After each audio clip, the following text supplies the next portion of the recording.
Bonsoir à tous. Alors, je voulais faire une vidéo ce soir sur un sujet que je n'adresse pas très souvent et qui c'est du masculin sacré, du masculin tout court. C'est décidément un thème au travail pour ce qui me concerne dernièrement et je pense qu'en observant un petit peu l'univers qui orbite autour des activités que je propose, cette réflexion, ça s'est fait de plus en plus clair. Et c'est pas le point final de cette réflexion. Donc, ce qui m'est ressemblé assez évidente, particulièrement là, je pense à des occasions autour des fêtes. Donc, j'ai organisé une célébration pour le 31, une autre pour Noël. Et j'ai remarqué comme le 90% de participants continuaient à être des femmes. Ah, c'est une vieille histoire, c'est-à-dire que depuis à peu près le début de mon travail, voilà, la composition à peu près c'était celle-là, avec certaines oscillations, donc certains moments de grâce, particulièrement pendant des cérémonies chamaniques. Probablement le chamanisme ouvre déjà un peu plus cette porte, mais voilà, dans la plupart, on va dire, des activités proposées, stages, retraites, cérémonies, cercles, etc. La plupart des participants restent être des femmes.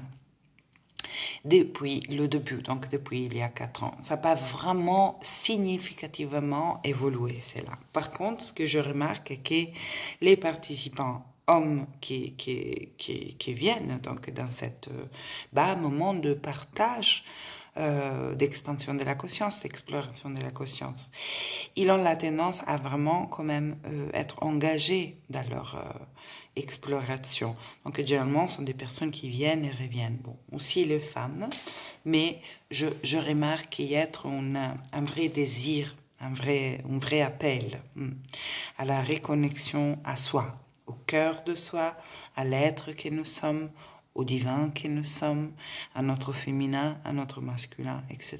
Or, j'ai trouvé dommage que quand même quelque chose semble ne pas être très fluide encore, pas très encore en équilibre dans la participation des hommes et des femmes à ce voyage-là. Et je remarquais comment on a beaucoup parlé et porté à la surface, et pas encore suffisamment pour beaucoup de parties du monde et beaucoup de réalités existantes partout dans le monde. Mais on a quand même parlé, nommé, exploré, conscientisé le thème du féminin blessé, de la blessure du féminin sacré, donc l'éveil de cette conscience de soi, de la multidimensionnalité de soi, et la redéfinition à niveau relationnel, particulièrement donc voilà, avec la polarité opposée que ça a comporté.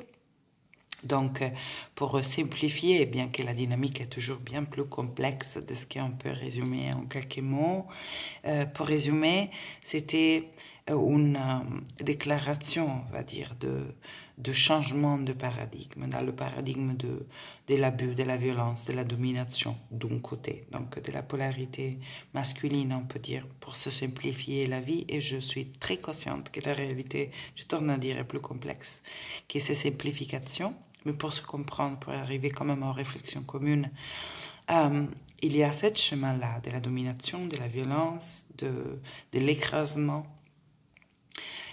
et du mutisme. Et de l'autre côté, pour ce qui concerne la polarité féminine, il y a aussi un côté d'ombre.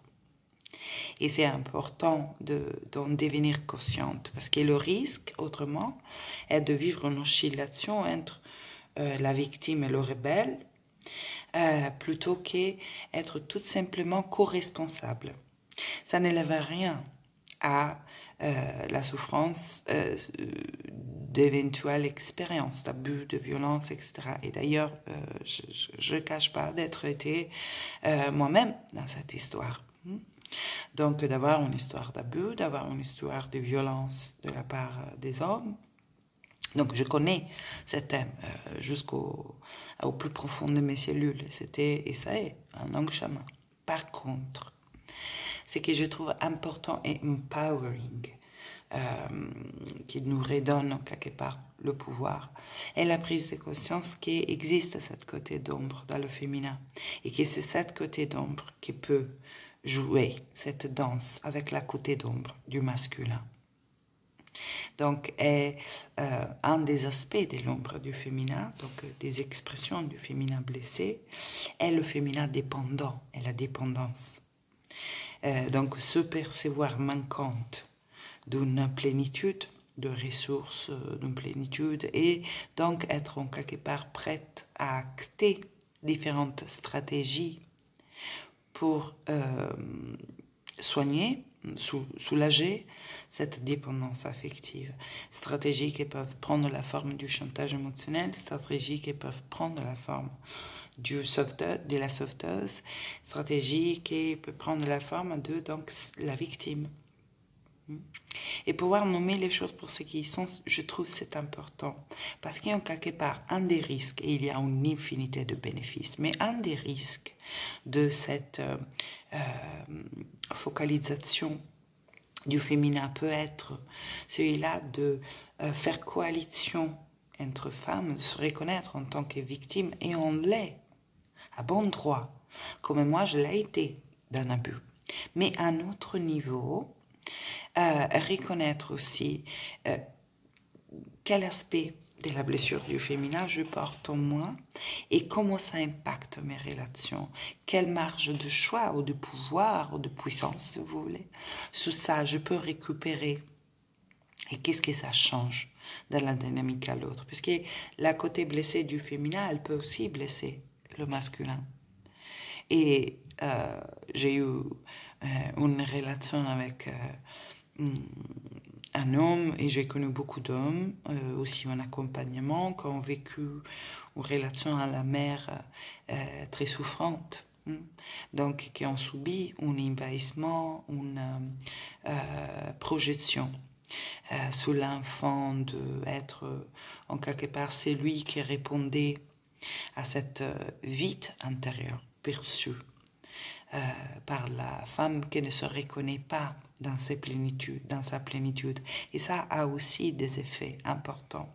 Alors pourquoi j'adresse ça en commençant par dire qu'il n'y a pas beaucoup d'hommes encore, on va dire, et un numéro grandissant, très doucement, mais je me suis demandé qu'est-ce qu'on peut faire à ce sujet.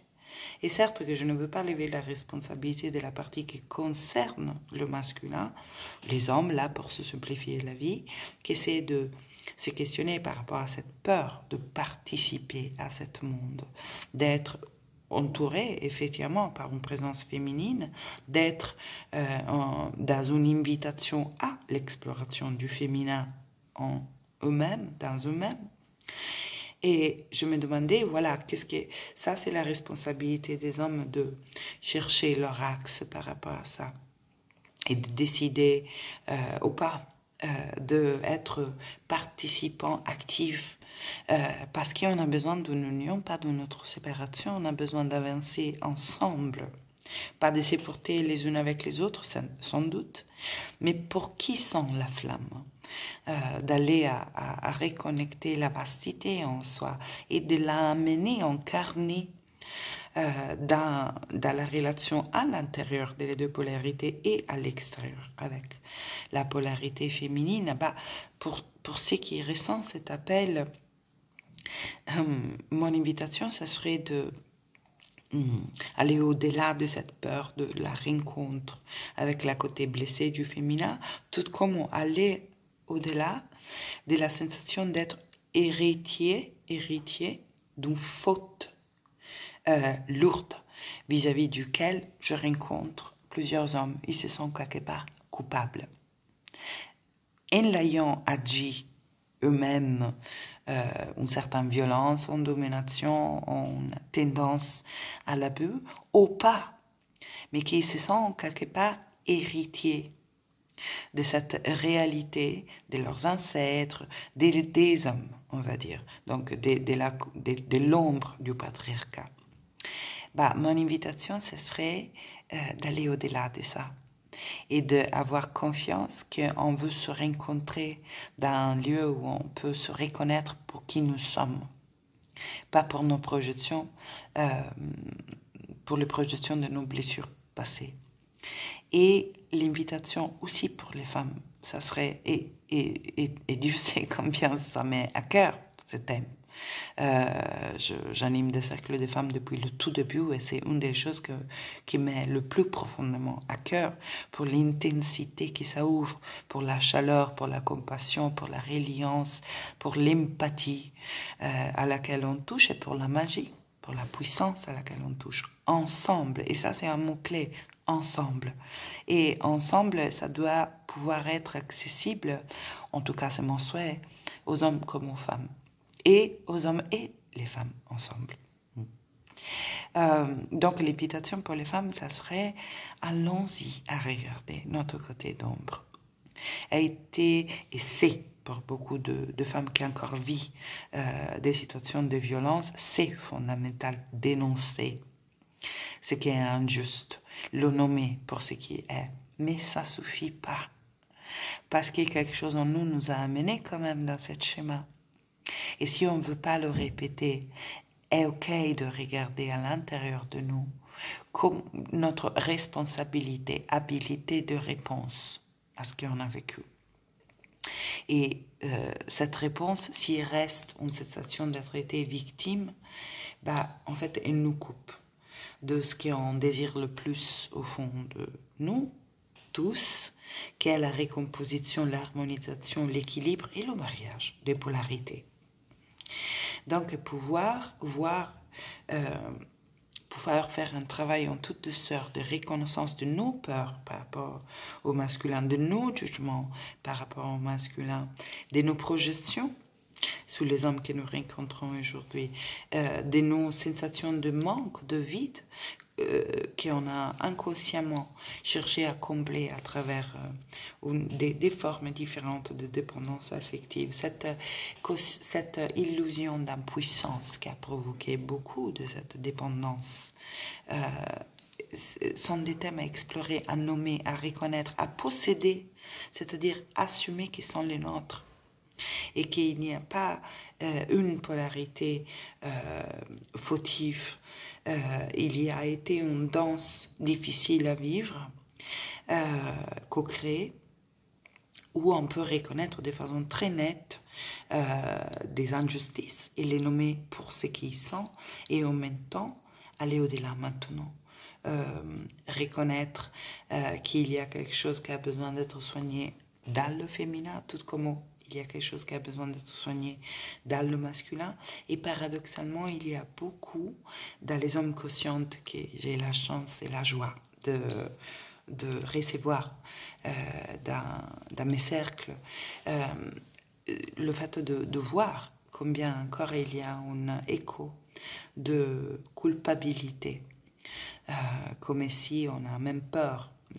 Des hommes, ils me partagent qu'ils ont même peur de reconnecter leur désir parce que ça pourrait être perçu ou parce que ça pourrait, pour la peur que ça puisse virer dans une forme d'abus ou de violence.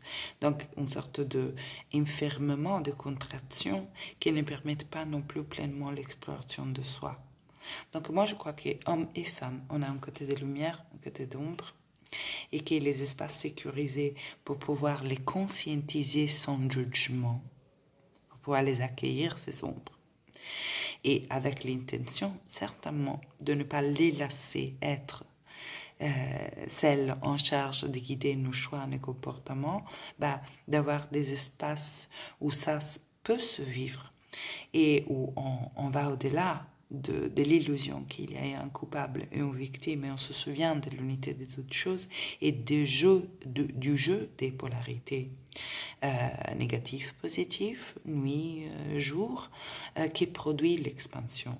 Donc le contraste qu'on a vécu, cette phase de prédominance masculine, du masculin blessé et donc les conséquences de écrasement, etc., elle était nuancée aussi par l'ombre du féminin. et pouvoir conscientiser, nommer l'ombre du féminin au lieu de juste se percevoir comme une victime d'un pouvoir à l'extérieur de soi, du masculin, ça nous permet en fait de nous rencontrer dans une avancée ensemble. Merci beaucoup pour votre attention. Belle soirée.